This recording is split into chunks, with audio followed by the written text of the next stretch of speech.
Arrest Simelane without delay. DA, COPE and EFF demand urgent removal of Justice Minister Simelane amid controversial VBS loan. The Democratic Alliance DA and Congress of the People COPE and the Economic Freedom Fighters EFF are urging the removal of Minister of Justice and Constitutional Development Thembi Simelane amid a controversial VBS Mutual Bank loan.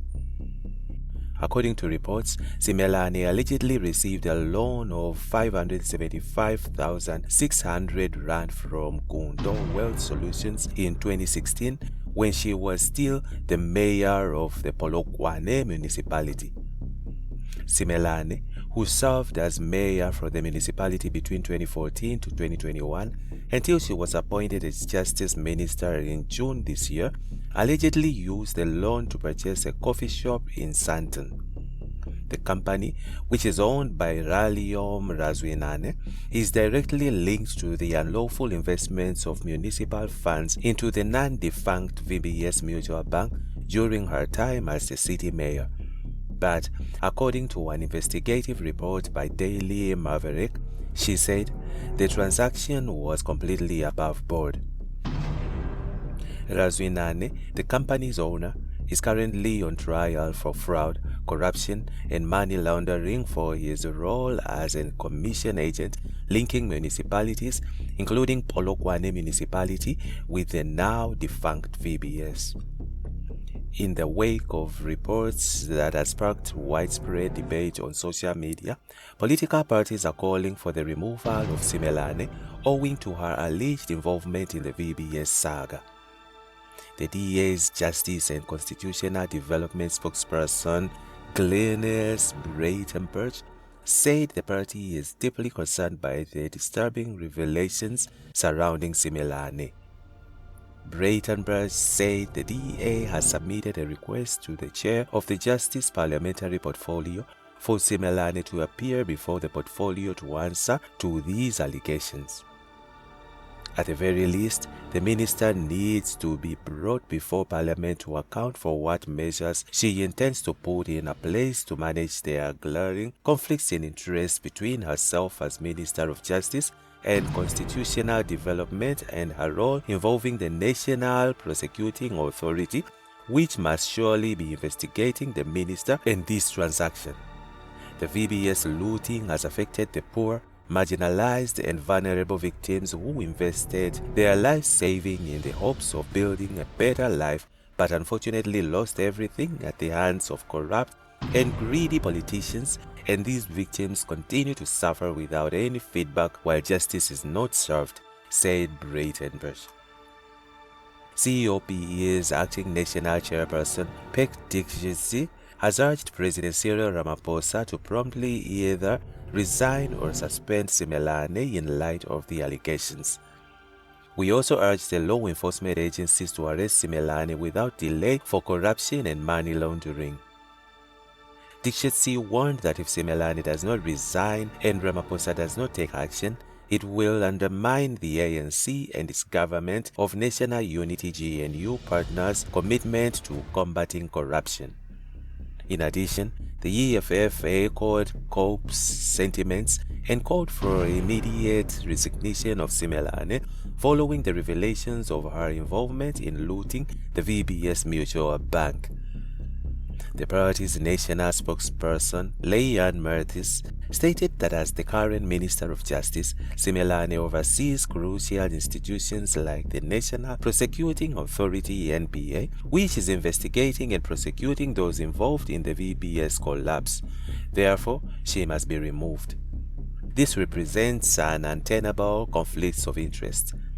How can the very person implicated in a scandal be expected to ensure a fair and thorough investigation into that same scandal? Mathis asked. Mathis said Simelane's continued presence in her current role threatens the integrity of the VBS investigations and undermines the pursuit of justice.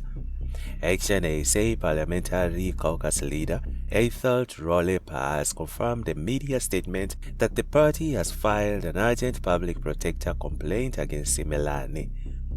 Trollips said they would be writing to Ramaphosa to inform him of their displeasure over this issue. In the meantime, Department of Justice dismisses 24 officials for misconduct. The Department of Justice and Constitutional Development confirmed on Tuesday it has dismissed 27 officials for misconduct. The department said it recorded 81 appeal matters, of which 55 were dismissals, 25 suspensions, and 1 a warning. These appeal matters were lodged by officials who were found guilty of various cases of misconduct.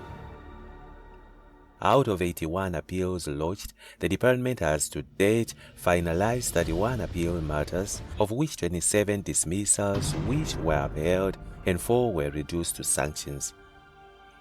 The nature of the misconduct ranged from fraud, theft, sexual harassment, bringing the department into disrepute, absenteeism, abuse of state vehicles, and insubordination. The department is committed to finalize all the appeals lodged with the Minister of Justice and Constitutional Development, the department said. It said it will continue to strengthen its internal controls to combat intolerant conduct of officials that seek to undermine the ability of the department to deliver justice services effectively and efficiently. The department is confident that the finalization of the appeals and all related disciplinary processes would serve as a deterrent to other officials from committing misconduct and other forms of unprofessional conduct. The consequence management method against these officials underscores the department's commitment to clean governance, it said. The outstanding appeal matters are currently being processed expeditiously and will be finalized in due course. The department said it remains committed to the professional working environment and the rule of law and will continue to double its efforts to ensure transparency and accountability to the public. On the other hand, DTISA clarifies allocation of 500 million rand to undersport biological products. Former Minister Toko DTISA has addressed Minister John Steenhuisen on the 500 million rand allocated to undersport biological products (OBP) during her tenure. The former minister's communication aims to clarify how his matter was handled by the board of OBP, its management, and the Portfolio Committee on Agriculture, Land Reform, and Rural Development. The details surrounding the allocation are recorded in OBP's annual reports, including audit reports. A forensic investigation into the utilization of some of the allocation funds revealed that OBP addressed concerns related to subcontracting through the involvement of the Special Investigative Unit, SIU. Minister DTISA advised Minister Steenhuisen to be cautious when discussing the matter publicly, stating that doing so could lead to unintended and severe speculations for both the department and its entities, she said.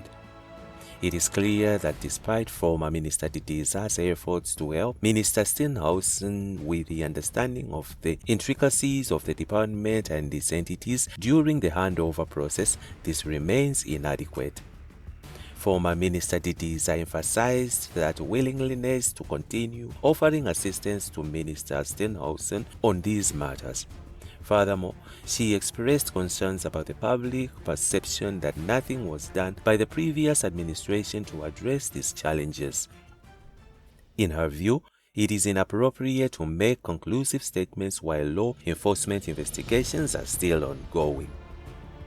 And that's it from INJIBS Network. Stay tuned to our celebrity and gossip news.